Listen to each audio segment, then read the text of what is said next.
The Anti-Gravity Browser extension is an essential component of Google's Anti-Gravity AI-powered agentic IDE. It allows the AI agent to control a Chrome browser, browse websites, test web apps, read documentation, and automate browser tasks. Here's how to install and set it up. Install the Chrome extension .open Anti-Gravity. When the agent needs browser access, it will prompt you to install the extension. Click the link. It will take you to the Chrome Web Store. Click Add to Chrome, Add Extension. Important: install the extension only in the Anti-Gravity Chrome profile, a separate isolated profile created by Anti-Gravity.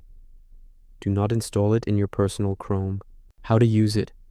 Once installed, the Anti-Gravity agent can autonomously open websites, take screenshots, interact with pages, test locally hosted web apps, research documentation. You can trigger browser actions using commands like /browser in the agent chat. Key tip: the extension runs in an isolated Chrome profile for security, keeping your personal browsing data separate.